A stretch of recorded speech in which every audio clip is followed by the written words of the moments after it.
नमस्कार, माझ्या नवीन व्हिडिओमध्ये तुमचं मनापासून स्वागत आहे. तर आज आपण आलो आहोत सॅन डिएगो अशा एक सिटीमध्ये आणि त्या सिटीमध्ये आपण एक म्युझियम बघणार आहे. म्हणजे शिपचं जे म्युझियम केलं आहे तर पूर्ण शिप बघणार आहे. तर या शिपचं नाव USS मिडबे I-41 आहे. ते 1000 फूट एवढं मोठं लॉंग वॉरशिप आहे.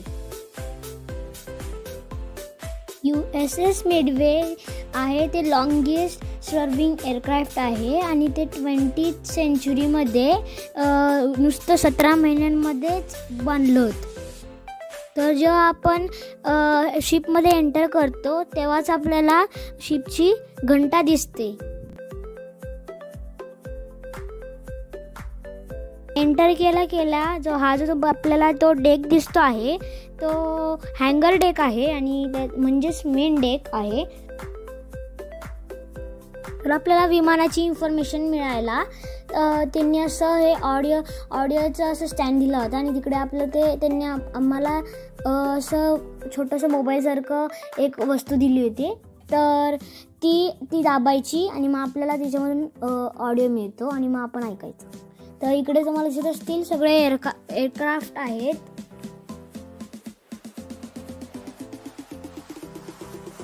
तर या डेकमध्ये त्यांनी आपल्याला बघायसाठी युद्धाचे जे विमानं असतात, हेलिकॉप्टर असतात ते बघायसाठी ठेवलेले आहेत.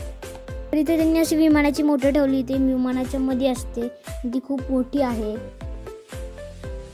तर युद्धामधलं विमानं कसं असतात, काय असतं तर ते आपण मध्ये जाऊ बघू शकतो विमानामध्ये. आणि फोटो पण तिकडे काढायसाठी ठेवलं होतं.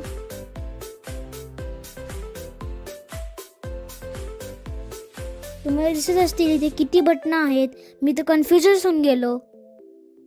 त्याच्याबरोबरच बॅटल ऑफ मिडवे असा एक शो होता, त्यांनी तिकडे तो ठेवला होता. कसं विमान असतं बाहेरून आतून ते सगळं आम्हाला इथे मिळलं आणि मला खूप आनंद झाला. तर तिकडे असं व्हर्च्युअल रियालिटीचा शो होता, तो आम्ही तिकडे बघितला. तर इथे त्यांनी ते शिपचं डिझाईन बनवून ठेवलं होतं, कसं ते शिप आहे. या डेकवर अजून गिफ्ट शॉप्स आहेत, गॅलरी आहे आणि कॅफेटेरिया आहे.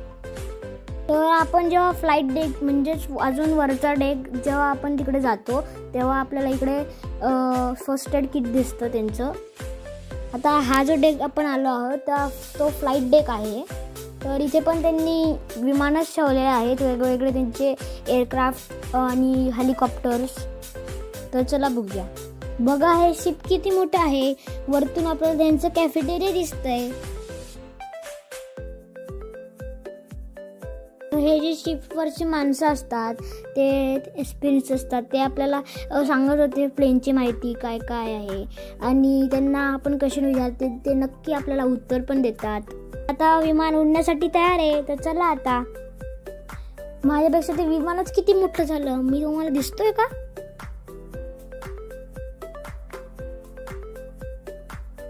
इथे त्यांनी आपल्याला बघायसाठी खरे एकदम रिअल मिसाईल्स, बंदुका, अजून हे सगळं जे स्टफ आपण आत्ता बघतो आहे याच्यामधलं प्लेनमधलं ते सगळं खरं आहे आणि ते आपल्याला बघायसाठी आपण बघू शकतो. हात पण आपण लावू शकतो. ते मध्ये जायला अलाउ करतात विमान किंवा हेलिकॉप्टरमध्ये. तर 3 दिवसातून एकदा ते या शिपमध्ये फ्यूल भरत होते आणि एका दिवसासाठी ते 1,00,000 गॅलन फ्यूल लागायचं.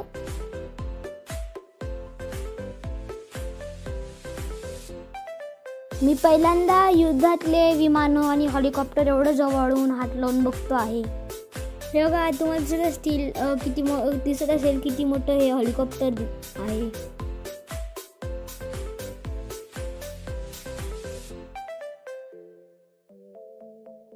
जपान जी कंट्री आहे त्यांना हे जे मिडवे शिप आहे ते पाहिजे होतं, पण त्यांना ते मिळालं नाही.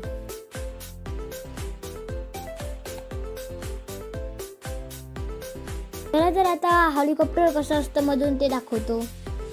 हेलिकॉप्टरचे पंख किती मोठे, त्यांनी किती इक्विपमेंट यूज केलेले आहेत. जागोजागी त्यांची गोष्टी वायरी वगैरे आहेत. आपल्याला बाहेरून तर ते सगळं प्लेन दिसतं, पण मधून मी सगळं काय काय इक्विपमेंट आहे, मशिनरीज आहे, अजून काय काय त्यांनी यूज केलेलं आहे ते सगळं मी बघितलं. ते दिसत असतील किती मोठे मोठे बटणं आणि वेगवेगळे बटणं आहेत.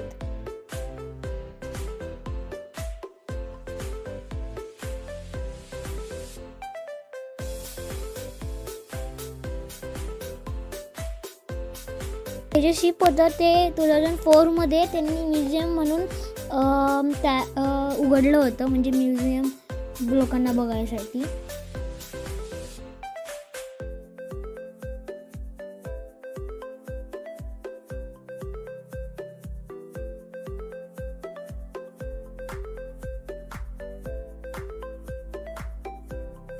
तर ही जी गन दिसते तुम्हाला, ही मशीन गन आहे आणि ही हेलिकॉप्टरलाच त्यांनी लावून दिली आहे.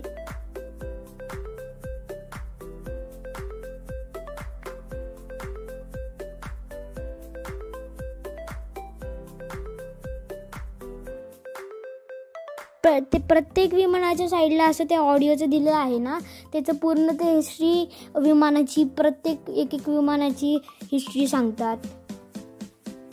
तर मला ही शिप बघून टायटॅनिक शिपची पण आठवण झाली. हे टायटॅनिक शिप पण एवढंच खूप साईजमध्ये मोठं होतं.